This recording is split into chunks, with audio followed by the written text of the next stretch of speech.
ओम तम कथामृतं तप्तजीवनं कविभिरीडितं कल्मषापहं श्रवणमंगलं श्रीमदाततं भुवि गृह्णन्ति ये विदा जनाः।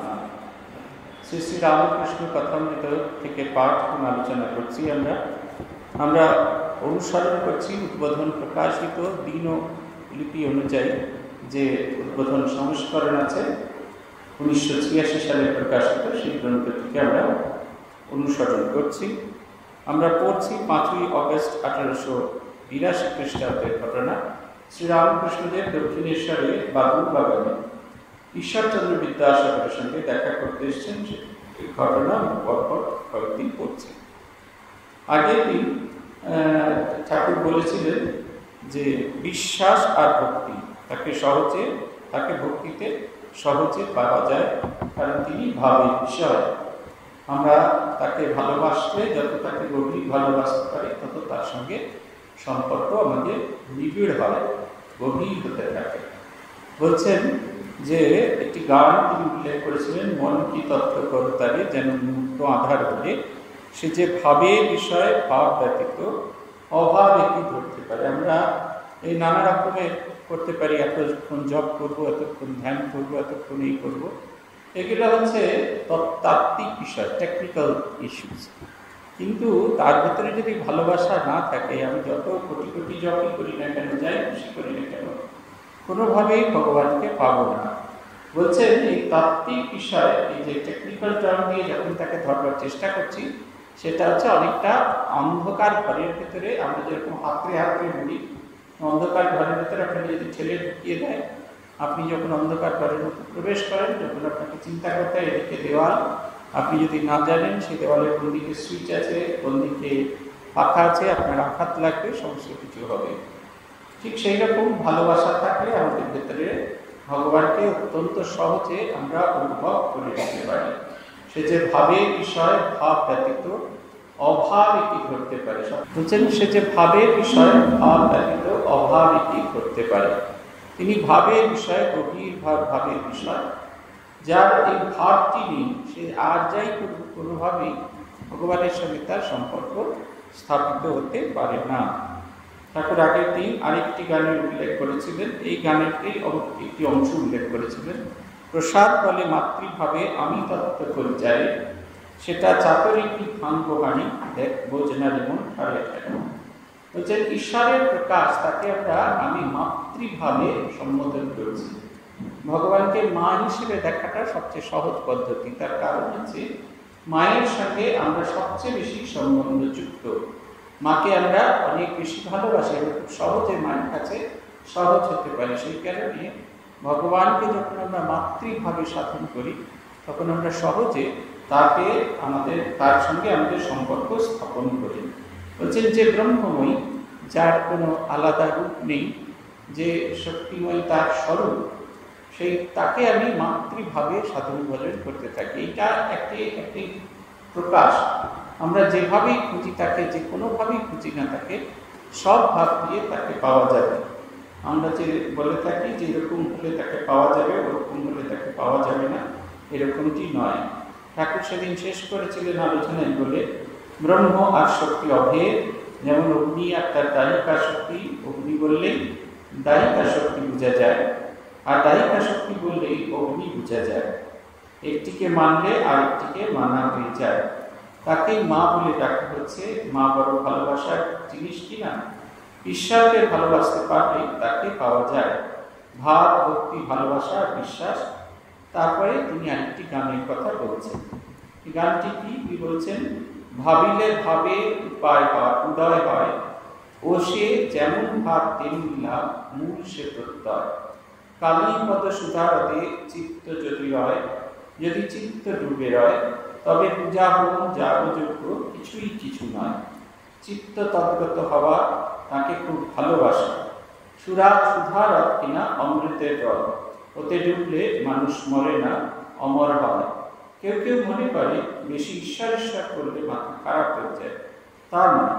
এই যে সুধার রথ, অমৃতের সাগর, বেদে তাকে অমৃত বলেছে। এতে ডুবে গেলে মরে না, অমর হয়। এটা বলছেন তিনি, গানটি উল্লেখ করছেন। ভাবিলে ভাবের উদয় হয়। অনেকে বলেন যে ভগবানকে কী করে ডাকবো, ভগবানকে ডাকি না তো তাহলে ডাকবো কী করে, অভ্যাস করতে হয়। আমাদের পূজনীয় ভূতেশানন্দজি মহারাজকে আমরা জিজ্ঞেস করেছিলাম, এটা আমার খুব ভালো লেগেছিল তার কথাগুলির মতো অন্যতম, এটি আমি বারবার উল্লেখ করে থাকি। আমরা মহারাজকে নিয়ে বললাম যে আমরা খুব চেষ্টা করে থাকি, কিন্তু কলেজের এত কাজ, পলিটেকনিক কলেজে এত কাজ যে কিছুতেই ভগবানের মন বসাতে পারি না। যখনই জব ধ্যান করতে বসি তখনই মনে হয় কালকে গিয়ে স্যালারির চেকটা দিতে হবে, স্যালারি বিলগুলো তৈরি করতে হবে, স্যালারি চেক করতে হবে, বাজেট তৈরি করতে হবে, কোয়ার্টারলি অ্যাকাউন্টস করতে হবে, ইন্টারনাল অডিট রিপোর্ট আসবে, সব লম্বা লিস্ট মহারাজকে বলে দিলাম। মহারাজ চুপ করে শুনলেন, তারপরে বললেন সবসময় কি তোমরা কাজ করো, অকাজও করো, এই অকাজের সময়গুলোকে যদি জুড়ে দিতে পারো তাহলে দেখবে এত সময় পাবে যে জব করে ঢেউ ঢেউ হয়ে যায়। আমরা সত্যি সত্যি তাকে এই সংখ্যার সমস্তটা জুড়তে থাকলাম, জুড়তে দেখলাম অকাজ এত বেশি পরিমাণ করি, অতটা জব ধ্যানও করি না। 1 ঘন্টা 2 ঘন্টা কাটে, 2 ঘন্টা জব করার পরও প্রচুর সময় থাকে জব ধ্যান করার জন্য, যেটাকে আমরা কোনোভাবে কোনো অবস্থাতেই ব্যবহার করি না। তাই প্রথম আগে ডাকতে হবে, এবং ডাকা শুরু হলে তখন ভাবের উদয় হয়। আপনি দোকান থেকে চন্দন কাঠ কিনে নিয়ে এসছেন, পাটা কিনে নিয়ে এসছেন, কলে জল আছে, সব আছে, কিন্তু আপনি ওই পাটার ভেতরে যদি জল ফেলে তার চন্দন কাঠটা যদি না খুঁজতে থাকেন, তাহলে চন্দন কাঠের ভিতরে তার অন্তর্নিহিত নির্যাস কিছুতেই এই জলের সাথে মিশবে না, এবং সেটা যত খসা হবে তত তার থেকে সুগন্ধ বেরোতে থাকবে। তারপরে যে প্লেন স্বাদ, একবারে প্লেন জল যেটা আপনি দিয়েছিলেন, সেটা চন্দন কাঠের সুবাস, তার ভেতরে যে নির্যাস, সেটা সংযুক্ত হয়ে চন্দনে রূপান্তরিত হবে। তখন কিন্তু কেউ বলবে না এটা একটা খানিকটা জল, 2 চামচ জল ছিল, সেটা কিন্তু কেউ বলবে না, বলবে 1.5 চামচ এতে চন্দন আছে, এটা এখন ব্যবহার করা যাবে। এইটা হচ্ছে কথা, ভাবিলে ভাবের উদয় হয়, ও সে যেমন ভাব তেমনি লাভ, পুরুষের প্রত্যয়। এখানে আপনাকে চন্দন বাটতে দেওয়া হয়েছে, আপনি খালি খোঁজ করছেন কতক্ষণে মহারাজ এধার যাবে, তারপরে আপনি কোনো রকমে ঘষে একটা বাটিতে সেটাকে ঢেলে দিয়ে দিলেন। আপনি কেউ ঘন চন্দন বাড়তে পারে, আমাদের বারাসাত মঠে চিত্তবাবু ছিলেন, তিনি সমস্ত কাজ করবেন এরকম ঠিক করে রেখেছেন। এত কাজ করতেন, আমরা যখন পুজো করতে যেতাম তখন কিছুতেই আর সেই চন্দনকে চন্দন অবস্থায় পেতাম না, এই একটুখানি নিচের কাজ করে থাকতো, ওপরটা পুরো জল। আবার সেই চন্দনকে চন্দন পাটায় ফেলে আবার একটুখানি ঘষে তারপর চন্দন বানিয়ে তাকে করতাম। আমরা যেরকম চাইব, ভগবানকে ঠিক যেভাবে চাইব আমরা ঠিক তাকে সেইভাবেই পাবো, আমাদের কেউ আটকে রাখতে পারবে না। আমরা যদি ভগবানকে চাই তাহলে ভগবানকে পাবো।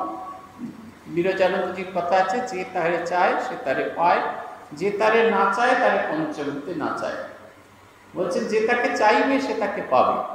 আমরা পাচ্ছি না কেন, তার মানে চাইছি না, তাই আমাদের মনে হচ্ছে যেন আমরা চাইছি।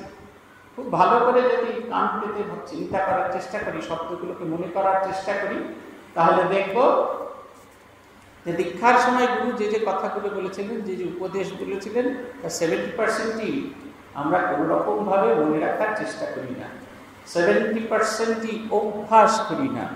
আমরা মনে করছি 70%-এ 30% চেষ্টা করে 100%-এর ফল পাচ্ছি, কিন্তু যে 70% করছি না সেটার ফল কিন্তু জগৎ সংসারে এরকম কোনো কিছু তৈরি হয়নি যা দিয়ে পুরো হবে।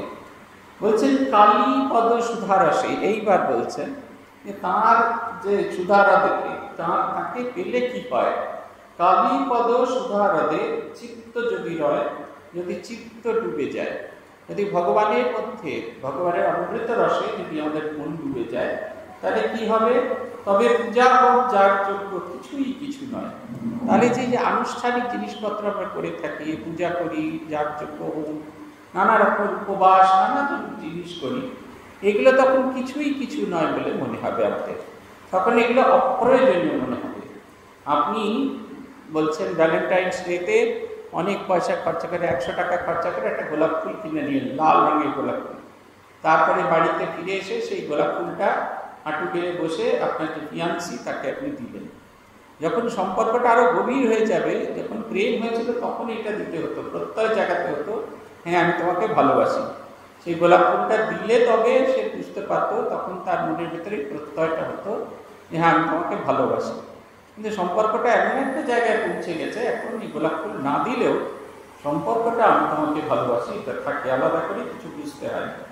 বলছে নিচে সুধার কালীপদ সুধার হয়ে চিত্ত যদি রয়, যদি চিত্ত ডুবে রয়, ভগবানের মধ্যেই যদি ডুবে থাকি আমি, তার সঙ্গেই সাথে সম্পৃক্ত। এই যে আমরা পূজা হন যাগ্য কি করি না, তার সামীপ্যে, তার কাছে আসার জন্য, তার সমীপে আসার জন্য সেইটা করি। আমি যদি তার কাছেই থাকি তাহলে তো আমার এই কোনো পদ্ধতিগুলো কিছু অবলম্বন করতে হবে না, এমনি এমনি আমি তার কাছে আছি। তাই বলছেন চিত্ত তৎগত হওয়া, তাকে খুব ভালোবাসা। এই ভালোবাসার আগে একটা বিশেষণ, খুব ভালোবাসা, এমন ভালোবাসা যে তিনি ছাড়া আর কোনো অল্টারনেটিভ নেই। এই যে আমরা বিভিন্ন ভক্ত সম্মেলনে যাই, বিভিন্ন মন্দিরে যাই, মঠে যাই, এই একটি মেসেজ আমাদের কাছে আসে, একটি মেসেজ আমাদের কাছে কনভে করা হয়। কনভে মেসেজটা কি না, তিনি ভিন্নই জগৎ সংসারের দ্বিতীয় কোনো অস্তিত্ব নেই, তিনি ছাড়া কোনো কিছু অস্তিত্ব নেই। সুধার কিনা অমৃতের সাগর, ওতে ডুবলে মানুষ মরে না। সুধা অমৃত এমন এক সুধা যা পান করলে মানুষ অমর হয়। কেউ কেউ মনে করেন বেশি ঈশ্বর ঈশ্বর করলে মাথা খারাপ হয়ে যায়। এই দুটো জিনিস আছে, একটা হচ্ছে সত্যি সত্যি ঈশ্বরের ভিতরে ডুবে থাকা, আর একটা হচ্ছে ঈশ্বর ঈশ্বর করছি লোক দেখানো। আমার মনে আছে একজন খুব ভক্তিমান, বাইরের লোক সকলের কাছে খুব ভক্তিমান, আমি দেখছি একটি আশ্রমে গিয়েছি, তিনিও গিয়েছেন, তিনি আমার সঙ্গে দেখা করবেন বলে গিয়েছেন। আমি দূর থেকে দেখতে পাচ্ছি তিনি যেমন হাত দুটো নাড়িয়ে নাড়িয়ে যাওয়া, তেমনি নাড়িয়ে নাড়িয়ে যাচ্ছে, আমিও বারান্দা থেকে দেখছি তাকে। তারপরে একটা সময় তিনি আমায় দেখতে পেলেন, দেখা মাত্রই আমি এমন একটি ভান করলাম যে না, তিনি আমায় দেখতে পারেন। তিনি সঙ্গে সঙ্গে হাত দুটিকে বুকের কাছে নিয়েছে, এমনি এমনি করে জপ করতে শুরু করলেন, জগতে সকলকে দেখাতে যে আমি ভগবত প্রেমী। আরেকজন আছেন, তিনি আমার সঙ্গে দেখা করতে এসছেন, একবার সাধুর সঙ্গে দেখা করতে এসছেন, তাই ভেতরটা সাদা কিনা সেটা বোঝানোর চেষ্টা নেই, তার পাঞ্জাবিটা সাদা, পায়জামাটা সাদা, এমনকি জুতোটা পরে এসছেন তার স্ট্র্যাপগুলো শুধু সাদা। এটা দেখে আমি খুব অবাক হয়ে গেলাম। মানুষের কাছে দেখানোর জন্য I M a white man, আমি যদি হোয়াইট হই আমাকে চিন্তা করতে হবে না, আমাকে দেখাতে হবে না, আমার ভেতরটা যদি পরিষ্কার হয় আমাকে দেখানোর প্রয়োজন, আমাকে দেখলেই ভেতরটা সাদা হয়ে যায়। মুক্তিস্বামী খুব সাধারণ মানুষ ছিলেন, তাকে দেখতে খুব সাধারণের মতো ছিল, আলাদা কোনো বাহ্যিক কোনো ছিল না। সে মাতার পাগলের গল্প বলেছি আপনাদের। ভূতেশান্তি সকাল সন্ধ্যেবেলা হাঁটতে বেরিয়েছেন, মন্দিরে গেছেন প্রণাম করতে, এমন সময় সেই পাগলটি এসে ভূতেশান্তি পৌঁছায়, দেখো ভাই জুতোটা এখানে রেখে গেলাম, ওপরে ঠাকুরকে প্রণাম করতে যাচ্ছি, জুতোটা যেন না হারায়, দেখো একটু। অন্যান্য সাধুরা খুব অসন্তুষ্ট হচ্ছেন, ভূতেশান্তি খুব মজা পেয়েছে, তিনি জুতোটার সামনে দাঁড়িয়ে রইলেন। তারপরে সেই পাগল তিনি প্রণাম করে নেমে এলেন, এসে মহারাজকে বলছেন, বা বা বা জুতোটা আছে, তাও খুব ভালো বলে এই যে জুতোটা পরে আবার তিনি চলে গেলেন। তিনি রামকৃষ্ণ মঠ মিশনের তিনি যে প্রেসিডেন্ট সেটা বোঝার কোনো উপায় নেই। এইরকম হয়, যারা তাকে পায় তারা ওই তার ভিতরে ডুবে থাকে, এমন ডোবার ডুবে থাকে তাদের বাহ্যিকটা সাধারণ মানুষের মতোই হয়, কিন্তু ভেতরে তারা ভগবানেতে ডুবে থাকে। বলছেন পূজা হোক যাগযজ্ঞ কিছুই কিছু নয়, যদি তার উপর ভালোবাসা আসে তার এসব কর্মে আর দরকার নেই। এই যাবতীয় কর্ম করার একটাই উদ্দেশ্য, সেটা হচ্ছে ভগবানের কাছে যাওয়া। যদি আমি তার কাছেই চলে যেতে পারি তাহলে সবের কোনো প্রয়োজন নেই। এবার একটি ভারী সুন্দর উদাহরণ দিয়েছেন, এটা আমরা বহু জায়গায় দিই। যখন হাওয়া পাওয়া যায় না তখন পাখার দরকার হয়। যদি দক্ষিণা হাওয়া আপনি আসে পাখা রেখে দেওয়া যায়, আর পাখার কি দরকার?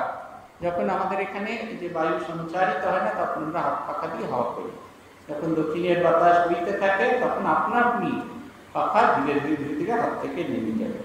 তুমি যেসব কর্ম করছো, বিদ্যাসাগরের উদ্দেশ্যে বলছেন, তুমি যেসব কর্ম করছো এসব সৎকর্ম। যদি আমি কর্তা এই অহংকার ত্যাগ করে নিষ্কামভাবে করতে পারো তাহলে খুব ভালো। এই নিষ্কাম কর্ম করতে করতে ঈশ্বরেতে ভক্তি ভালোবাসা আসে, এইরূপ নিষ্কাম কর্ম করতে করতে ঈশ্বর লাভ হয়। কিন্তু যত তার উপর ভক্তি ভালোবাসা হবে ততই তোমার কর্ম কমে যাবে। গৃহস্থের বউ পেটে যখন ছেলে হয় শাশুড়ি তার কর্ম কমিয়ে দেয়, যতই মাস পরে শাশুড়ি কর্ম কমায়, 10 মাস হলে আদপে কর্ম করতে দেয় না, 5 ছেলের কোনো হানি হয়, প্রসবের কোনো ব্যাঘাত হয়। হাস্য, তুমি যেসব কর্ম করছো এতে তোমার নিজের উপকার। নিষ্কামভাবে কর্ম করতে পারলে চিত্তশুদ্ধি হবে, ঈশ্বরের উপর তোমার ভালোবাসা আসবে, ভালোবাসা এলেই তাকে লাভ করতে পারবে। জগতের উপকার মানুষ পারে না, মানুষে পারে না, তিনি করছেন। তিনি চন্দ্র সূর্য করেছেন, তিনি মা বাপের স্নেহ, যিনি মহতের ভিতর দয়া, যিনি সাধু ভক্তের ভিতরে ভক্তি দিয়েছেন, যিনি লোক কামনা শূন্য হয়ে, যে লোক কামনা শূন্য হয়ে কর্ম করবে সে নিজেরই মঙ্গল করবে। এই যে বিদ্যাসাগরকে বলছেন তুমি যেসব কর্ম করছো সে অত্যন্ত ভালো কর্ম, সৎ কর্ম, কিন্তু সৎ কর্মটা নিষ্কাম করা দরকার। পূজ্যপাদ প্রভু মহারাজকে, বীরেশ্বরানন্দজিকে জিজ্ঞেস করা হয়েছিল যে স্বামীজি বলেছিলেন নিষ্কাম কর্মের দ্বারা মুক্তি হয়, আমরা তো নিরন্তর নিষ্কাম কর্ম করে চলেছি, তাহলে তো আমাদের মুক্তি হবে। প্রভু মহারাজ বলেছিলেন, do you know what is the meaning of নিষ্কাম কর্ম? নিষ্কাম কর্ম মানে হচ্ছে সতত সচেতনভাবে এবং সর্বাবস্থায় ভগবানকে চিন্তা করা, কাজ করার সময় সবসময় সব অবস্থাতে এবং কনসিয়াসলি সচেতনভাবে তাকে চিন্তা করা। আমরা হয়তো ইরিং বিরিং চিরিং মন্ত্র বলেই যেতে পারি জপ ধ্যান করার সময়, রান্না করার সময়, কিন্তু আমি যে ভগবানের কাজ করছি এবং সে আমাদের যে মন্ত্র জপ করার সময় মন্ত্রের দেবতাকে চিন্তা করতে বলা হয়, আমরা রান্না করার সময় তখন আর মন্ত্রের দেবতাকে চিন্তা করি না, তখন ভাবি লবণ ঠিক দিলাম কিনা, ওতেই আমাদের মন চলে যায়। এখন আমাদের মনকে এতগুলো টুকরোতে ভাগ করতে হয়, তার মধ্যে একটা বড় টুকরো হচ্ছে আমি ঈশ্বরের কাজ করছি। যখনই আমি ঈশ্বরের কাজ করব তখন আমার সমস্ত কনসেন্ট্রেশন হতে থাকবে, মন প্রাণ উজাড় দিয়ে ভালোবেসে তার কাজ করতে থাকবো। তাই বলছেন যত নিষ্কামভাবে কর্ম করতে থাকবো আমরা, ঈশ্বরেতে ভক্তি ভালোবাসা আসবে। আমরা প্রথম দিকে যখন কাউকে ভালোবাসি তার কি ভালোবাসা সে সম্পর্কে আমরা অবহিত হই না, তারপরে ধীরে ধীরে যখন তাকে ভালোবাসতে থাকি তখন খোঁজ করতে থাকি যে তিনি আলুর দম খেতে ভালোবাসেন, কড়াইশুটির কচুরি খেতে ভালোবাসেন, এইসব ভালোবাসেন। আমাদের একজন দিদিমণি আছেন, আসতেন আগের বছর, এখন শরীর খারাপের জন্য এসে উঠতে পারেন না। তিনি একদিন আমাকে একটা জিনিস দিলেন, আমি যেমন ব্যাগের মধ্যে চালান করি সেটা চালান করে দিয়েছি। তিনি মুখে কোনো কথা বললেন না, তার ভীষণ লজ্জা, এত লজ্জা এত লজ্জা, মুখ দিয়ে কোনো কথা বললেন না। আমি তো সেটা ব্যাগের মধ্যে চালান করে দিয়েছি, আর নরেন্দ্রপুরে যাওয়ার পর সেখানে একটা জায়গায় ঝুলিয়ে দিয়েছি। পরের দিন সকালবেলা মন্দিরে, সেদিন আমার পুজো ছিল, পুজো করতে যাচ্ছি, আর পাচ্ছি ঘরে কোথাও একটা পচা কিছু একটা গন্ধ বেরোচ্ছে। ভাবছি কিছু একটা পচা, কী পচেছে বুঝতে পারছি না। তারপরে পুজো করে খাওয়া দাওয়া করে অফিস যাব, অফিস যেতে যাব। তারপরে অফিস থেকে যখন ফিরে আসি তখন তিনি আমার ফোন করে জিজ্ঞেস করলেন কীরকম খেলেন। কী খেলেন মানে? বলছে কালকে যে জিনিসটাতে কী আছে, হচ্ছে লুচি আলুর দম, নতুন আলু, ছোটো ছোটো আলুর দম আছে। এই যে তিনি 1.5 দিন বাদে তার প্রশংসাটা নেবারও ইচ্ছা হচ্ছে, কেমন খেয়েছি সেটা জানবারও ইচ্ছা হচ্ছে, আবার অ্যাট দি সেম টাইম তিনি নিজের নিষ্কাম একটা ভাব ধরে রাখার জন্য তিনি জানাবার ইচ্ছাটুকু প্রকাশ করতে পারছেন। আমি ঘরে ফিরে এলাম, ততক্ষণে পচা আলুর দমের গন্ধ বেশ ঘর ভরে গেছে। আমার ব্যাগটাকে ধুয়ে শেষকালে স্প্রে করতে হলো, তবু সেই দুর্গন্ধটা যাওয়াতে পারলাম না। আমি যখন বার করলাম সবটুকু তরকারি পচে গেছে এবং তার থেকে ছিরি গন্ধ বেরোচ্ছে, সেটা সে কন্টেনার আর সেই গন্ধটাকে আটকে রাখতে পারছে। এই হচ্ছে কথা, আমাদের নিষ্কাম কর্ম করতে হবে, তাঁর প্রীতি উৎপাদনের জন্য কাজ করছি, মানে সেখানে কোনো রকম আমার যে বাহ্যিক লজ্জা, লোকে কি মনে করবে, মহারাজকে আলু তরকারি দেওয়ার সময় লোকে ভাববে এই বোধহয় মহারাজকে মস্কা দিচ্ছি, এরকম ভাবনা চিন্তাগুলো আসবে না। যদি আমি তাকে সত্যি সত্যি ভালোবেসে থাকি, যদি তার প্রতি আমার সেরকম শ্রদ্ধা থাকে, তাহলে কিন্তু এইগুলো আসবে না। ঈশ্বরের প্রতি আমাদের যত ভালোবাসা হবে তত আমাদের মস্কা মারার ইচ্ছাটা কমে যাবে, আমরা তত তৈলমর্দনের ইচ্ছাটা আমাদের দূরে চলে যাবে। বলছেন এই কর্ম করতে করতে যখন ঈশ্বরের ভাবনা চিন্তাগুলো আমাদের ভেতরে জাগে, তখন আস্তে আস্তে ঈশ্বর বুদ্ধি দেন, ভগবান আমাদের ভিতরে অন্তর্নিহিত বুদ্ধিকে জাগ্রত করেন। আমরা যে দৃষ্টিভঙ্গিটা সেটা খুলে যায়, সেটা উদার হয়ে যায়, সেটাকে আর কোনো রকমভাবে আটকে রাখা যায় না। দেখবেন আপনারা যারা শিক্ষক মশাই আছেন তারা দেখবেন, শিক্ষক শিক্ষিকারা আছেন, যখন স্কুলে গিয়ে পড়ান, বিএডে যেভাবে শিখিয়ে আসা হয়েছে এইভাবে পড়াতে হবে, ক্লাসে গিয়ে যখন বিষয়বস্তু দেখেন এবং ছাত্রছাত্রীদের মুখের দিকে তাকান, সবসময় কিন্তু আপনাদের ম্যানুয়ালে যেরকম বলা আছে সেভাবে কিন্তু আপনারা পড়ান না। যারা নিম্ন মেধার ছাত্রছাত্রী তাদের জন্য অন্যরকমভাবে পড়ান, জিনিসপত্র দিয়ে পড়ান, যারা মধ্য মেধার আছে তাদের এমনিভাবে পড়ার, উচ্চ মেধার যাদের খুব বেশি বলতে হয় না, বিষয়বস্তু ঠিক বলে এগিয়ে যাওয়া যায়। দেখবেন একই ক্লাসে আপনি 3টে সেকশনে পড়াতে গেছেন, A section, B section, C section. এই যে বুদ্ধিটা, কেমন করে তাকে সেবা করব, এই যে বুদ্ধিটা কোথা থেকে আসবে? আমাদের একজন পড়াতেন, অসীমবাবু ইংরেজি পড়াতেন, একটা ইংরেজি কবিতা পড়াবেন, ছোট্ট 18 লাইনের একটি কবিতা তিনি পড়াবেন। সেই কবিতাটা পড়ার জন্য তিনি লাইব্রেরিতে গেছেন, 3-4 দিন ধরে খুঁজেছেন। এই সলিটারি রিপারে সেই মেয়েটি কাঁদছে কেন? কেন? তার কথা, কাজের ভিতরে, তার গানের ভিতরে একটা মেলানকলিনেস আছে। সমস্ত কিছু খুঁজে টুজে জানলেন। ওয়াটসওয়ার্থ যে মেয়েটিকে দেখেছিলেন, সে কেল্টিক জনগোষ্ঠী জাতিভুক্ত।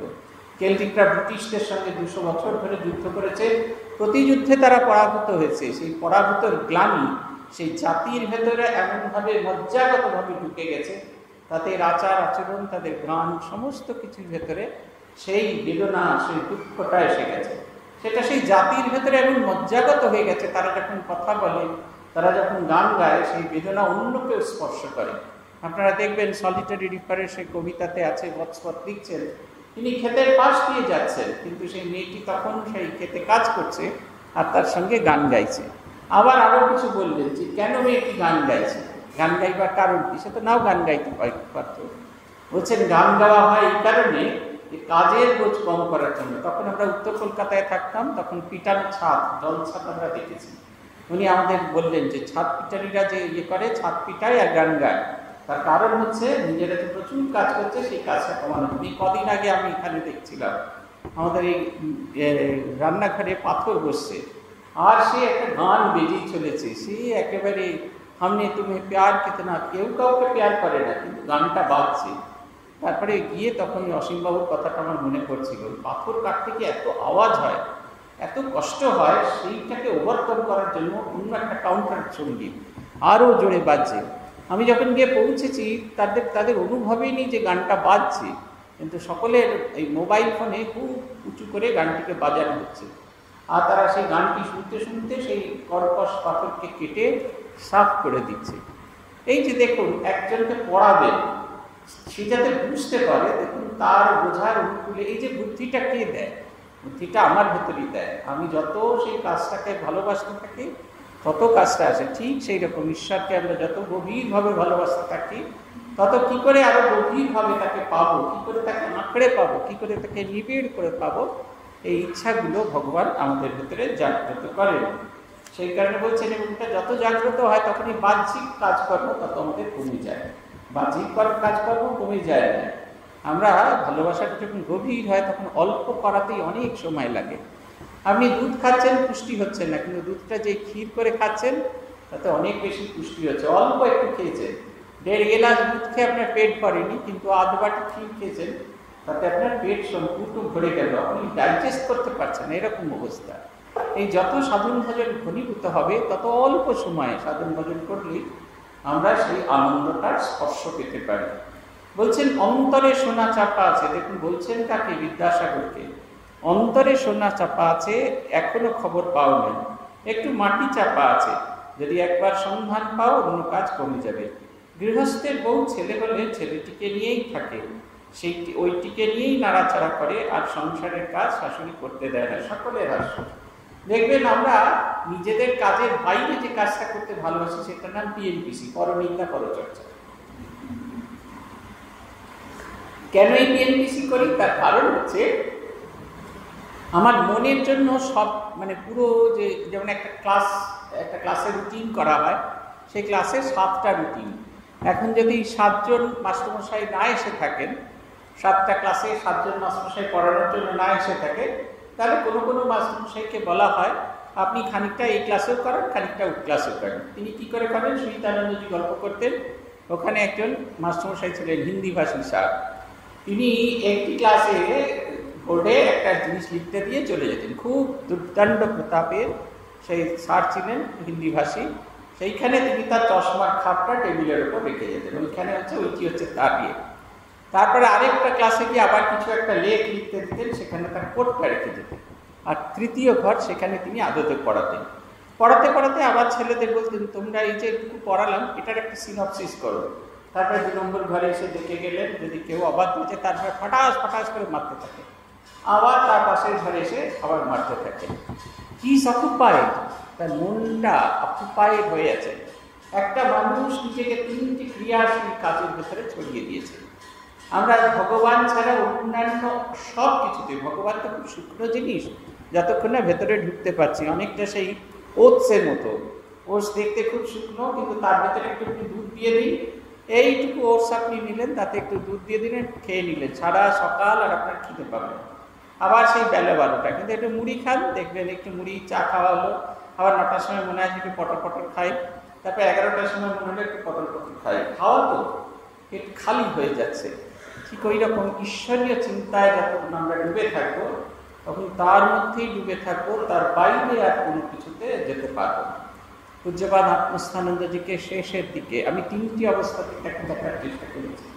তিনি যখন সহকারী সম্পাদক ছিলেন, যখন তিনি সাধারণ সম্পাদক, যখন তিনি ভাইস প্রেসিডেন্ট এবং প্রেসিডেন্ট, গুরু অবস্থাতে দুটো রূপ, ভাইস প্রেসিডেন্ট প্রেসিডেন্ট দেখেছি।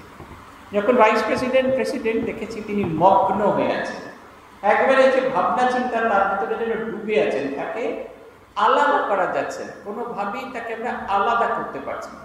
তিনি যেন ডুবে আছেন, সব কিছু কাজের ভিতরে যেন ডুবে আছেন, যেন একটা অন্য জায়গার মানুষ, যেন এখানে ভুল করে চলে এসেছে। আমরা গিয়ে দেখতাম মহারাজ খবরের কাগজ পড়ছেন, এমন খবরের কাগজ পড়ছেন মহারাজ তার মধ্যে ডুবে আছেন। রঙ্গনাথনজি কথা বলেছি, তিনি আমরা গিয়েছি ওনার সঙ্গে দেখা করতে ওনার ঘরেতে, উনি পড়ছেন শ্রীরামকৃষ্ণ দ্য গ্রেট মাস্টার, ওইটি এতবার পড়েছেন, ওইটি ছিঁড়ে গেছে, তার পাতাগুলো হলদে হয়ে গেছে। এমন গভীরতার সঙ্গে তিনি পড়ছেন যে মনে হচ্ছে যেন এই জগৎ সংসার সবটুকু তার মধ্যে মিথ্যা হয়ে গেছে। তার মন নামিয়ে রাখার জন্য তাকে লুডো খেলতে দেওয়া হতো। কীরকম লুডো না, সেই যে সাপ লুডোর খেলা সেই রকম। আর সেই লুডোর যে ঘুটিগুলো ছিল, ঘুটির তলায় ম্যাগনেট দেওয়া থাকতো, আর ঘুটিগুলো বড় বড় হতো যাতে পড়ে না যায়, তাই বড় ঘুটি আর তার তলায় ম্যাগনেট দেওয়া থাকতো। তিনি ওইটা দিয়ে হাত দিয়ে দিয়ে দিয়ে নাড়িয়ে নাড়িয়ে খেলতেন। কার সঙ্গে খেলছেন? ভাইস প্রেসিডেন্ট স্বামী গগনানন্দ। দেখবার মতো দুজনে মিলে 2 ছক্কা পুট করছেন আর খেলছেন। যে গগনানন্দ যে ঘুটিটা সাপের মুখে পড়ে লেজের কাছে চলে গেছে, ছোট্ট শিশুর মতো হাসছেন, লাফাচ্ছেন, আনন্দ করছেন, ফারাক বুঝতে পারা যাচ্ছে না। এটা হচ্ছে কোনোভাবেই ফারাক বুঝতে পারা যাচ্ছে না। ঈশ্বরীয়ভাবে ডুবে আছেন। ছোট শিশু যেরকম ঈশ্বরীয়ভাবে ডুবে থাকে, তার নিজের জগতে ডুবে থাকে, বাইরের জগৎ, তার দিদি কি করছে, দাদা কি করছে, খেঁদা মোচা পচা কোনো দিকে তাকানোর সময় নেই। ঠিক সেই রকম যখন আমরা তার কাজ করতে করতে তার ডুবে যাই, তখন বাইরের জগৎটা আমাদের কাছে মিথ্যে হয়ে যায়। এরপরে বলছেন যেখানেই আছে তাতে সন্তুষ্টি, আত্মসন্তুষ্টির কোনো জায়গায় নেই। অধ্যাত্ম জগতে আত্মসন্তুষ্টির কোনো জায়গা নেই। কারণ এই ছোট্ট শব্দ ব্যবহার করা হয়, সেটা হচ্ছে চরৈবেতি, এগিয়ে যাও এগিয়ে যাও এগিয়ে যাও। যেখানে আছে সেটাই শেষ না, তারপরেও অনেক কিছু দেখার আছে।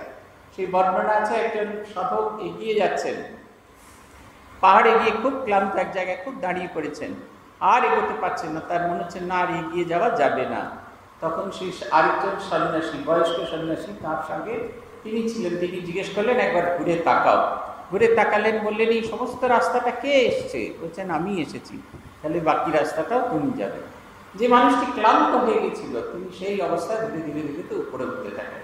ওপরে যখন গিয়ে পৌঁছলেন, তখন একটা অন্য জগৎ, অন্য একটা পৃথিবী, অবাক বিস্ময় তাকিয়েছে। যে গান্ধী সরোবর এখন ভেঙে ছুটে গেছে, কেদারনাথে গেলে আর তার সেই অরিজিনাল রূপ দেখতে পাওয়া যায় না।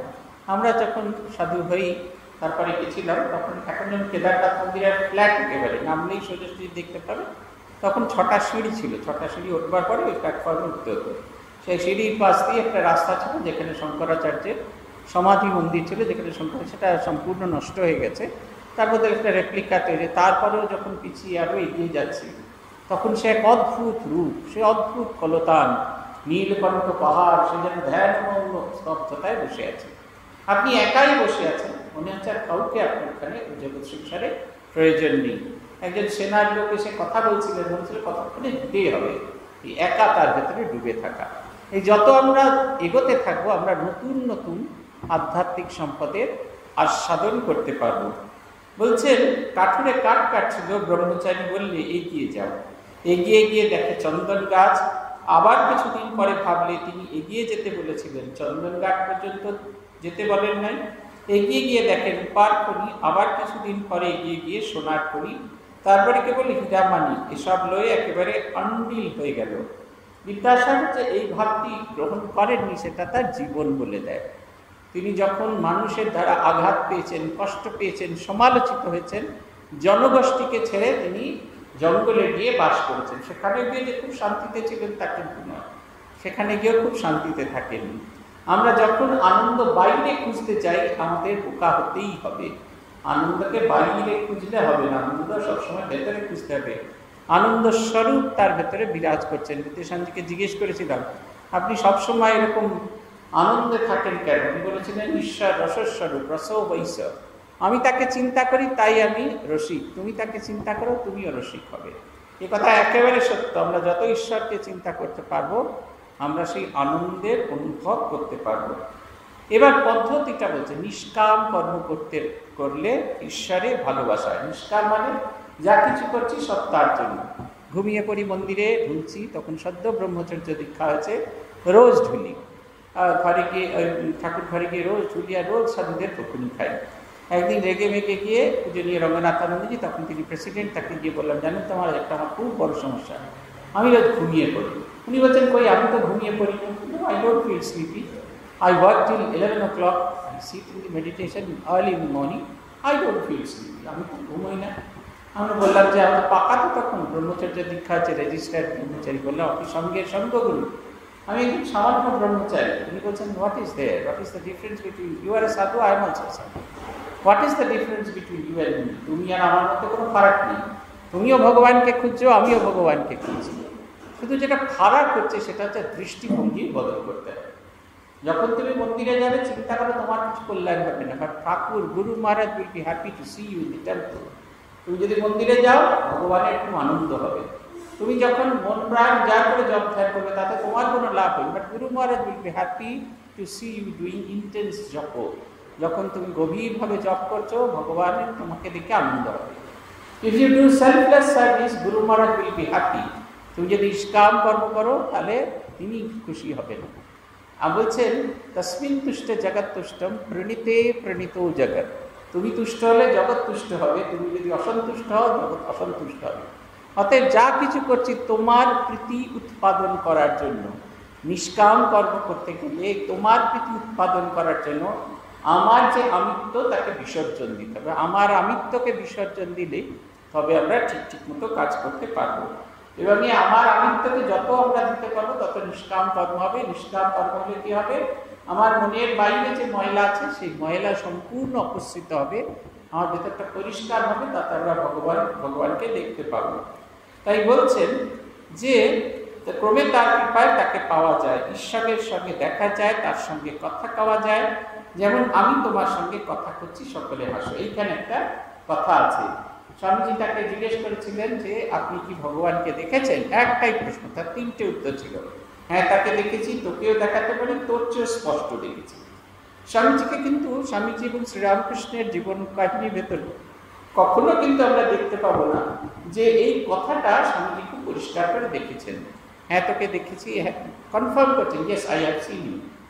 কিন্তু তোকে দেখাতে পারি, তোর মতো স্পষ্ট দেখেছেন অনেক পরে স্বামীজি গিয়ে বুঝলেন। সাধন ভজন করতে করতে পূব থেকে পশ্চিম, উত্তর থেকে দক্ষিণ যখন ভারতে খুঁজে খুঁজে ঘুরে বেড়াতে লাগলেন, তখন তিনি অনুভব করলেন ঈশ্বর শুধুমাত্র মন্দিরে নেই, শুধুমাত্র আমার উপাস্য নেই, আমার উপাস্য প্রতি মানুষের ভেতরে, প্রতি কোণার ভেতরে। এই যে তোকেও দেখাতে পারি, তোর চেয়েও স্পষ্ট, সামনের যে মানুষ দাঁড়িয়ে আছে স্পষ্ট। মা ঠাকুর বলছেন ব্রহ্মদর্শন হলে কি হয়, তখন সে দেখে আমার মাঝেও যিনি দুলে বাগদির মাঝখানে তিনি। এটা মায়ের কথা, মা খুব স্পষ্ট করে বলছেন ব্রহ্মজ্ঞান ব্রহ্মদর্শন হলে আমাদের কীরকম কি অনুভব হয়। বলছেন জগতের সব কিছুকে এক বলে বোধ হয়। আমার ভেতরেও যাকে দেখতে পাই, অন্যের ভেতরে তাকে দেখতে পাই। আমার ভিতরে তাকে যদি দেখতে পাই তাহলে আমার ভিতরে কি স্পেশাল বৈশিষ্ট্য আসে? বলছেন যখন আমার ভিতরেও তাকে দেখতে পাই, তখন অন্যের ভেতরে যখন তাকে দেখতে পাই কারোর প্রতি আমি হিংসা করতে পারি। আপনি অন্যকে কেন হিংসা করেন? তাকে আপনি মনে করেন সে আপনার চেয়ে ছোট, হয় জাতিতে ছোট, না লেখাপড়ায় ছোট, হয় সে উৎকৃষ্ট নালে নিকৃষ্ট। এই দুটো কারণে আমাদের কমপ্লেক্সিটি তৈরি হয়। কিন্তু আমরা যদি মনে করি সে আমি, আমিও সে, তাহলে দেখবেন এটা সমস্যা তৈরি হয় না। মাঝে মাঝে আমাদের এইরকম হয় যে এই কাজটা আমি বেশি ভালো জানি, ওই কাজটা আমরা কম ভালো জানি, ওরা জানেই না, আমি তাকে দেখাবো কীরকম করে কাজ করতে। এটা হচ্ছে গোলমাল। সকলে অবাক ও নিস্তব্ধ হয়ে এই সকল কথা শুনছেন, যেন স্বয়ং বাগবাদিনী শ্রীরামকৃষ্ণের যেও হাতে অবতীর্ণ হইয়া বিদ্যাসাগরকে উপলক্ষ করিয়া জীবের মঙ্গলের জন্য কথা কহিতেছেন। রাত্রি হইয়াছে, 9টা বাজে। ঠাকুর এইবার বিদায় গ্রহণ করেছেন। শ্রীরামকৃষ্ণ বিদ্যাসাগরের প্রতি সহাস্যে এ যা বললুম বলা বাহুল্য, আপনি সব জানেন, তবে খবর নাই। সকলের হাস্য। বরুণের ভাণ্ডারে কত কি রত্ন আছে, বরুণ রাজার খবর নেই। বিদ্যাসাগর সহাস্যে, তা আপনি বলতে পারেন। এ দেখুন, এখানে দুটো জিনিস দেখার মতো। সেটা হচ্ছে বিদ্যা দদাতি বিনয়ম। শ্রীরামকৃষ্ণের স্বয়ং অবতার বরিষ্ঠ, অবতার পুরুষ, তিনি এসছেন বিদ্যাসাগরকে দেখা মাত্র তার কথা বলছেন, কিন্তু তিনি যেন তাকেই বড় করে দিচ্ছেন। বলছেন এসব খবর, এসব আপনি জানেন, যা বললেন এসব আপনি জানেন, তবু বললাম, কিন্তু খবর নাই। এই সমস্ত কিছু কথা আপনি জানেন, but you are not concerned about it. Vidyasagar সেটাকে কনফার্ম করছেন, বলছেন আপনি এটা ঠিক বলেছেন। আমি যে ভগবানের কাজ করছি, আমি ভাবি কাজ করছি, কিন্তু ভগবানের কাজ করতে গেলে যে নিষ্কামভাবে কাজ করতে হয় সেটি সম্পর্কে আমি অবহিত নই। ছোট্ট কথায় বলছেন, তা আপনি বলতে পারেন। বিদ্যাসাগর যেন বুঝে গেছেন আমাকে এই লোকটা আমার চেয়ে বেশি ভালো বুঝে ফেলেছে। শ্রীরামকৃষ্ণ সহাস্যে, হ্যাঁ গো, অনেক বাবু জানে না চাকর বাকরের নাম, সকলের হাস্য। বা বাড়ির কোথায় কি দামি জিনিস আছে, কথাবার্তা শুনিয়া সকলের হাস্য, সকলে একটু চুপ করিয়াছেন। ঠাকুর আবার বিদ্যাসাগরকে সম্বোধন করিয়া এই কথা বলিতেছেন। এই যে ঠাকুর বলছেন যে অনেকে জানে না বাড়ির চাকর বাকরের নাম, তাদের চাকর বাকরের নাম সবাই জানে না। এই সেদিনকে ক্লিপিংস দেখছিলাম শ্যাম মানিক শাহের জীবনী। তিনি তাকে একজন সৈনিক, তিনি রিটায়ার করবার কোনো একটা হোটেলে কাজ করছিলেন। মানিক শাহ সেই হোটেলে যাচ্ছেন, তখন আর তিনি সেনাপ্রধান নেই। তাকে তিনি বলছেন, আমি আপনার ব্যাটালিয়নে ছিলেন, আপনার হয়তো আমাকে মনে নেই। মানিক শাহ ঘুরে তাকিয়ে তার সেই ব্যাটালিয়নে তার যে নম্বর, তার যে কোডটা ছিল, সেটুকু শুদ্ধ বলতে পারছেন। এটা খুব রেয়ার, হয় না, কিন্তু কারু কারুর ক্ষেত্রে এটা হয়। প্রত্যেকের সম্পর্কে প্রত্যেকটি ঘটনা মনে থাকে। বলছেন শ্রীরামকৃষ্ণ বলতে চাইছেন যে তাতে কিছু এসে যায় না। তুমি যে সবটুকু জানো সেটা কোনো মানে নেই। তোমার কাছে এত সম্পদ আছে, সব কিছু যে জানতে হবে তা নয়, এটার মধ্যে কোনো খারাপ কিছু নেই। কিন্তু আমি জানি না, এই বোধটা যেন থাকে। আমার এখনো জানার অনেক কিছু বাকি আছে, আমার ভিতরে অনেক সম্পদ আছে। এই দেখুন, আপনাদের যদি এইখান থেকে উঠে যাওয়ার পরে বাড়িতে গিয়ে শোনেন আপনার ছেলেটি অসুস্থ হয়ে পড়েছেন, আপনি তাকে বলবেন, বাবা তুমি শুয়ে থাকো, আমি একটা নার্সিং ইনস্টিটিউটে যাই, গিয়ে খানিকটা নার্সিং শিখে আসি, তারপর তোমাকে সেবা করবো। আপনি কী করেন? থার্মোমিটার দিয়ে তার জ্বর দেখেন, তাকে ক্যালপল 650 খেতে দেন, মাথা ধুইয়ে দেন, মাথায় জলপট্টি দেন, গায়ে কম্বল দেন। এই যেটা করেন এটা গোদা ভাষায় এটাকে বলেন নার্সিং। কিন্তু এটা কোথায় ছিল? এটা আপনার ভেতরে ছিল। এ তো সেই ম্যাট্রিক্স সিনেমার মতো নয় যে সেই মেয়েটি পালাতে পালাতে ছাদে উঠে দেখলো, পালানোর জন্য একটা হেলিকপ্টার ছাড়া কিচ্ছু নেই। আমি সিনেমার গল্প বলি বলে অনেকে খুব রাগ করে, জানেন তো। সেই ম্যাট্রিক্স, এখানে এই ঘটনাগুলো আমাদেরকে আমাদের জীবনচর্চার সাথে যদি যুক্ত করতে পারি ভালো। সে ছাদে গিয়ে দেখলো যে হেলিকপ্টার ছাড়া পালানোর আর কিছু নেই। তখন সে তার যেখানে তার ক্লোন, যার অরিজিনাল বডিটা আছে, সেই অফিসে ফোন করে বলল, আমি জানি না কেমন করে হেলিকপ্টার চালাতে হয়। সঙ্গে সঙ্গে একটা লকি ঢুকিয়ে দেওয়া হলো তার ব্রেনের ভিতরে, আর সে এখানে চোখ বন্ধ করে থাকতে থাকলো। এই হেলিকপ্টার চালানোর যাবতীয় বিদ্যা তার মধ্যে এসে গেল। পুলিশ যতক্ষণে ছাদে উঠলো ততক্ষণে দেখলো সে হেলিকপ্টার নিয়ে পালিয়ে যাচ্ছে। আমাদের জীবনটা কিন্তু ওরকম নয়, ইনস্ট্যান্ট নয়, একটা ফ্লপি ঢুকিয়ে দিলাম সঙ্গে সঙ্গে হলো, তা না। আমার সেই অনন্য বিদ্যা আছে, সেগুলি যতক্ষণ না অভ্যাস করতে পারছি ততক্ষণ হচ্ছে না। স্বামী ব্রহ্মানন্দজি মহারাজ তপস্যা করছেন, বিজয় কৃষ্ণ গোস্বামী তাকে জিজ্ঞাসা করছেন, আপনাকে তো পরমহংস মশাই সব কিছু দিয়েছেন, তাহলে এত তপস্যা করছেন কেন? তিনি বললেন, আসলে দেখতে চাইছি যে সব কিছু বুঝে নিতে চাই। তিনি তো দিয়েছেন, কিন্তু কি দিলেন সেটা বুঝে নিতে চাইছি। আপনি বাজারে গেলেন, আপনি টাকা দিলেন, জিনিস নিলেন, 1 কিলো জিনিস নিয়েছে কিনা আপনি দেখে নেন। তারপরে 100 টাকা দিলেন, 85 টাকা লেগেছে, 15 টাকা দিয়েছে কিনা, আবার তাতে ছোট খুচরো নোট দিয়েছে। আমাদের এখানে ছোট নোট, ছোট কয়েন চলে, 1 টাকা চলে না। তাই দেখে নিই আমরা বড় 1 টাকা দিয়েছে না ছোট 1 টাকা দিয়ে। ছোট 1 টাকা দিলে ফেরত দিয়ে এটাকে বড় 1 টাকা করে। এই যে বুঝে নেওয়া, অধ্যাত্ম সাধন শুধুমাত্র তপস্যা করলে হবে না, আমি সেটা যে আমার জীবনে কাজে লাগাতে পারি সেইটা বুঝে নিতে হবে। বলছেন শ্রীরামকৃষ্ণ তাকে বলছেন একবার বাগান দেখতে যাবেন, রাসমণির বাগান, ভারী চমৎকার জায়গা, কিন্তু অ্যাডভার্টাইজমেন্ট করছেন ইনি। বিদ্যাসাগর বলছেন যাবো কি, আপনি এলেন আর আমি যাব না? শ্রীরামকৃষ্ণ আমার কাছে ছি, পিতার সঙ্গে যে সে কি এমন কথা বললেন কেন, আমায় বুঝিয়ে দিন।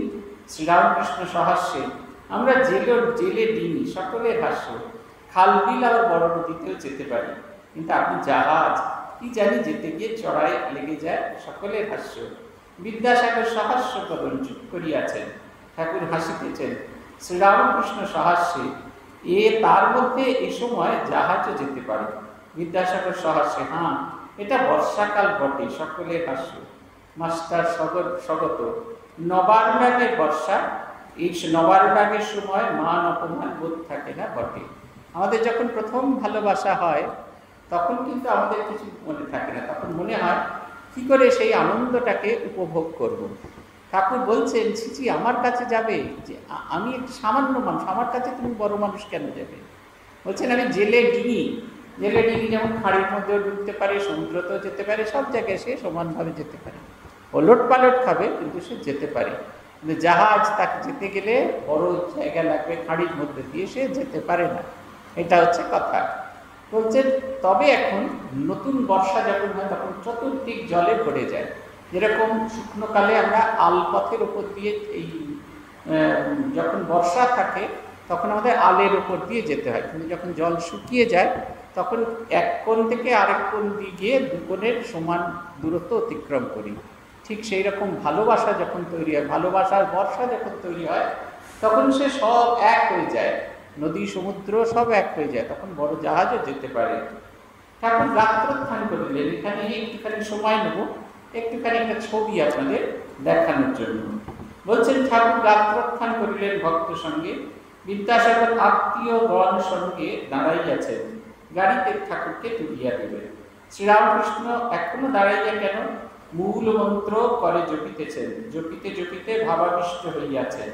অহেতুক কৃপা সিন্ধু, বুঝি যাইবার সময় মহাত্মা বিদ্যাসাগরের আধ্যাত্মিক মঙ্গলের জন্য মার কাছে প্রার্থনা করিতেছেন।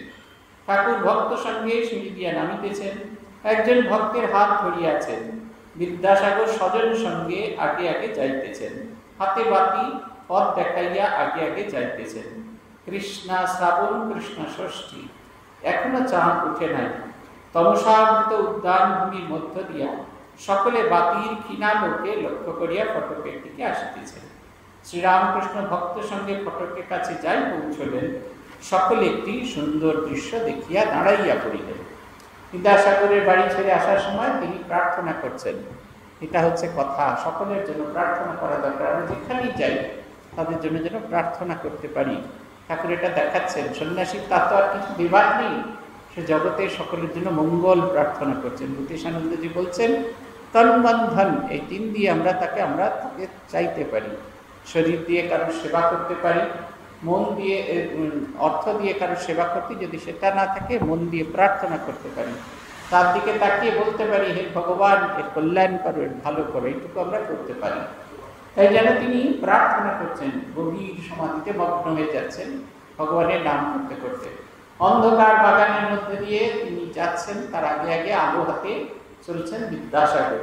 হঠাৎ করে গেটের কাছে এসে একটা অদ্ভুত দৃশ্য দেখে সবাই স্তব্ধ হয়ে গেলেন। দৃশ্যটা কি না, সম্মুখে বাঙালির পরিচ্ছদধারী একটি গৌরবর্ণ শুশ্রুধারী পুরুষ, বয়স আন্দাজ 36-37, মাথায় শিবদের ন্যায় শুভ্র পাগড়ি, পরনে কাপড়, মোজা, জামা, চাদর নাই।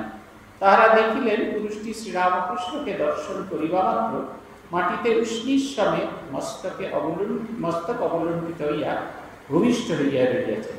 তিনি দাঁড়াইলে ঠাকুর বলিলেন, বলরাম তুমি এত রাত্রে? বলরাম সহাস্যে, আমি অনেকক্ষণ এসেছি, এখানে দাঁড়িয়েছিলাম। শ্রীরামকৃষ্ণ, ভিতরে যাও, কেন যাও নাই? বলরাম হচ্ছে, আমরা সকলে আপনার কথাবার্তা শুনছেন, মাঝে দিয়ে বিরক্ত করা। এই বলিয়া বলরাম হাসিতে লাগলেন। ঠাকুর ভক্ত সঙ্গে গাড়িতে উঠিতেছেন। বিদ্যাসাগর মাস্টারের প্রতি মৃদুস্বরে, ভাড়া কি দেব? আগে মাস্টার বলছেন, আগে না, ও হয়ে গেছে। বিদ্যাসাগর অন্যান্য সকলে ঠাকুরকে প্রণাম করিলেন। এই দেখুন, এইটা একটা ছবি দেখানোর জন্য আপনাদের বলছিলাম। বলরাম বসু, জমিদার বলরাম বসু, যেমন তেমন লোক না, জমিদার বলরাম বসু। তার বাড়িখানা দেখলেই আমরা এখন বুঝতে পারি, এখনো তাও বাড়ির খানিকটা অংশ ভাঙা পড়ে গেছে, মূল অনেকটা অংশই চলে গেছে রাস্তা তৈরি করার জন্য। সেই জমিদার বলরাম বসু তিনি এসেছেন শ্রীরামকৃষ্ণ দর্শন করতে।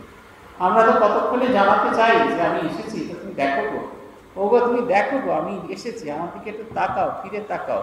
সেদিনকে একজন বলছেন, আমি গেলাম, আপনি আমার দিকে ফিরেও তাকালেন না। আমি তো তার দিকে তাকানোর জন্য আসিনি, ভগবানের দিকে তাকানোর জন্য এসেছি। মন্দিরে নেমে সোজা ঠাকুরকে প্রণাম করছেন, তিনি যে পাশে দাঁড়িয়ে প্রণাম করছেন তাকে দেখতে পাইনি। খুব অভিমান। আমরা যখন গোলপার্ক গেছিলাম একবারে সংশয়ে থাকতে হতো। আমাদের 16 জন দিদিমণি ছিলেন, কখন কে টুকটুক করে ঢুকে পড়ছে, আর আমার মতো কেউ মোটা নয় তো, সব রোগা রোগা, টুকটুক করে ঢুকে পড়ছে বুঝতে পারতাম না। কাউকে যদি গুড মর্নিং মিস করে যেতাম তাহলে তাদের ভীষণ অসন্তুষ্টির কারণ হয়ে যেত। তাই আমাদের সবসময় সতর্ক থাকতে হতো, দুটো চোখ সামনে দিয়ে গেটের দিকে তাকিয়ে থাকতো। আচ্ছা, ওই দিদিমণি এলেন, সেই দিদিমণি এলেন, তারা যখন আমার পেছন দিয়ে যাবেন তারা মৃদু স্বরে মিনমিন করে ভ্রমণের মতো গুড মর্নিং বলে আমাকে বজ্র স্বরে সেটা প্রত্যুত্তর দিতে হবে। এইটা হচ্ছে, এই যখন নিজেকে এত গুটিয়ে ফেলেছে, আমার অস্তিত্ব অন্যের কাছে প্রকাশ করতে চাইছেন না, তখন বলরাম বসুর মতো অবস্থা আমাদের হয়। তিনি কোনোভাবেই গিয়ে নিজেকে তার দেখাতে চাইছেন। বিদ্যাসাগর ভাড়া দিতে চাইছেন, তিনি বলছেন না, হয়ে গেছে। মানে কারোর ভাড়ার অপেক্ষা নেই, তিনি পেরিয়ে গেছেন পথ।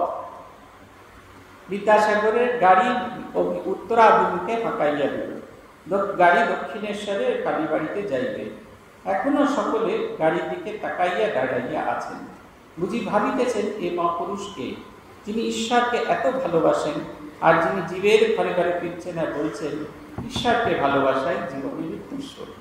তিনি চলে গেছেন, কিন্তু তার একটা ছাপ যিনি সকলের মধ্যে মনের মধ্যে যেন দিয়ে গেছেন। বিদ্যাসাগর মশাইকে কেন তিনি এই বলেছিলেন, তার মূল কারণ হচ্ছে মানুষের ভেতরে বিদ্যাসাগর গ্রহণযোগ্য। শ্রীরামকৃষ্ণ এরকম বড় বড় জায়গায় কেন যেতেন, যাকে অনেকে লোকে মানে তার ভেতরে ঈশ্বরের প্রকাশ আছে। ঈশ্বরের প্রকাশ মানে তার ভেতরটা অনেক বেশি পরিষ্কার, তার আন্ডারস্ট্যান্ডিংটা অনেক ভালো, তাদের মাঝখানে যেতে পারে। সেটি এই যে কথা, তার যে ভাবনা, ঈশ্বর লাভ মনুষ্য জীবনের উদ্দেশ্য। জগৎ সংসারে একটাই উদ্দেশ্য আছে, সেটা হচ্ছে ভগবানকে লাভ করা। এই ভগবানকে লাভ করার এই ইচ্ছাটা তাদের ভেতরে জাগবে। এই কারণে তিনি বেছে বেছে কেশবচন্দ্র সেনকে নিয়েছিলেন। এই জন্য বেছে বেছে তার কালী মন্দিরে আসা। দক্ষিণেশ্বর কালী মন্দির, রাসমণি এবং মথুরানাথ না থাকলে এই নব্যবঙ্গের শক্তিপীঠ হতো না।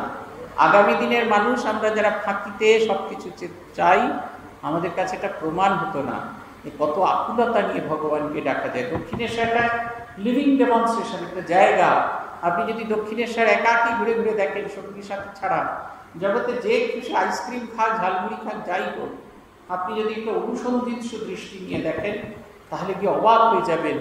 অবাক বিস্ময়ে এসে আমরা ওই বেলতলাতে দাঁড়িয়ে থাকি, অবাক বিস্ময়ে আমরা পঞ্চবতী তলায় দাঁড়িয়ে থাকি।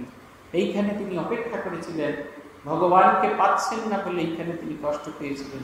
এই সেই দক্ষিণেশ্বরের মন্দির, যেখানে তিনি প্রার্থনা করেছেন, দিনের পর দিন প্রার্থনা করেছেন, ভগবানকে ঈশ্বর জ্ঞানে সেবা করেছেন, ঈশ্বর মনুষ্য জ্ঞানে ভগবানকে সেবা করেছেন। তার ভেতরে কেমন করে ডুবে গেছেন, তার ভাবের ভেতরে কেমন করে নিজেকে ডুবিয়ে দিয়েছেন।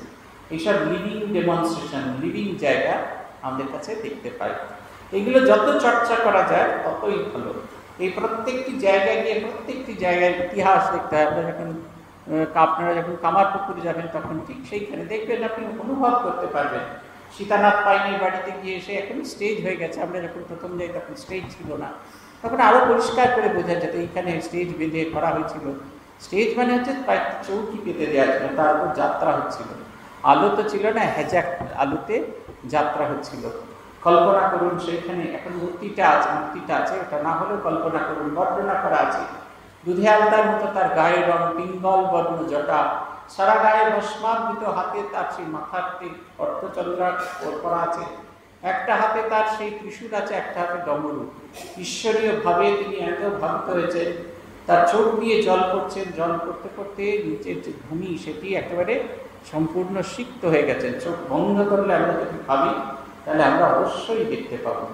এই বারবার এগুলো চর্চা করা, চর্চা করতে করতে এই জিনিসটার প্রতি, এই ভাবনাটার প্রতি আমাদের প্রত্যয় হয় ঈশ্বর লাভ মনুষ্য জীবনের উদ্দেশ্য, আর বাকি আমাদের এই জগৎ সংসারে আর কোনো উদ্দেশ্য হতে পারে না। আজ আমরা এইখানেই থামবো।